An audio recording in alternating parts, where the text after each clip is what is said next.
Good morning, सुप्रभात। आज आपल्या मनासाठी वचन आहे इपिस्कारास पत्र याचा 4था अध्याय 32 वचन। तुम्ही एकमेकांबरोबर उपकारी व कणवाळ व्हा, जशी देवाने ख्रिस्ताच्या ठायी तुम्हाला क्षमा केली आहे तशी तुम्ही एकमेकांना क्षमा करा। आजच्या आपल्या मनाच्या वचनात प्रेषित पौल इफिस येथील मंडळीतील लोकांना मोलाचा बोध करीत आहे। प्रभू येशू ख्रिस्ताच्या शिक्षणाचा संदर्भ घेत प्रेषित पौल मंडळीतील सभासदांना 2 महत्त्वाच्या गोष्टी अधोरेखित करीत आहे, क्षमा आणि उपकारी वृत्ती। अनेक मंडळांचा उन्नतीचा आलेख आजवर चढण्याऐवजी खाली घसरत आहे।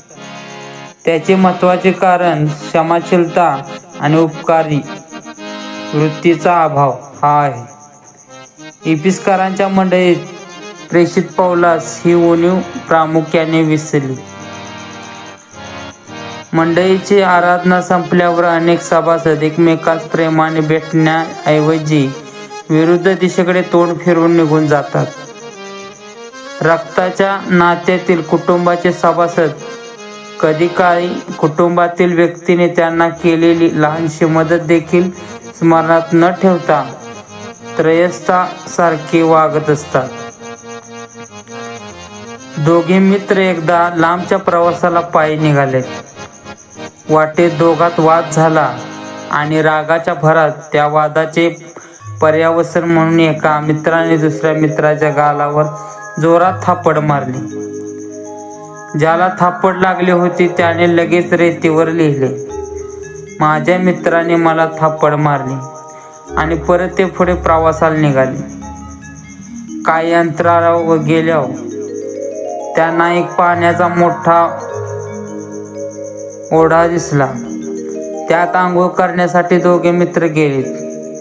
ज्याला थापड लागली होती तो मित्र ओढ्याच्या दलदलीत अडकला। प्रसंग कठीण होता। त्या क्षणी दुसऱ्या मित्राने त्याला मदत करून दलदलीतून बाहेर काढले। आल्यावर त्या मित्राने खडकावर लिहिले, आज माझ्या मित्राने माझा जीव वाचवला। दुसऱ्या मित्राने आश्चर्याने त्याला विचारले, मित्रा, प्रथम मी तुला मारले ते तू रेतीवर लिहिले, आता तुझा जीव मी वाचवला ते तू खडकावर लिहिले असे का? पहिला मित्र उत्तरला, जेव्हा कोणी आपणास वेदना व त्रास देतो त्याचे कृत्य रेतीवर लिहावे। त्या ठिकाणी क्षमेचा वारा ते क्षणात नाहीसे करतो, पण जेव्हा कोणी आपणावर उपकार करतो त्याचे उपकार खडकावर कोरावे। त्या ठिकाणी कोणताच वारा त्यास पुसू शकत नाही, तर ते सदैव तेथेच असतात। परोपकाराची जाणीव सदैव स्मरणात ठेवावी, ही चित्तवृत्ती आम्हात सदैव असावी। त्यामुळे आपल्या मंडळीचे स्वास्थ्य आणि कुटुंबातील प्रेम हे ख्रिस्ताच्या ठायी सदैव वाढत असते। मित्रांनो, हे कठीण आहे, मात्र ते अशक्य नाही। प्रभू येशू ख्रिस्त आपल्या शिष्यांना सांगतो, तुझ्या एका गालावर कोणी मारले तर दुसरा समोर कर। जशी तू आपणावर तशी आपल्या शेजाऱ्यावर प्रीती कर। आजपासून आपण ह्या चित्तवृत्तीने वागण्याचा निश्चय करू।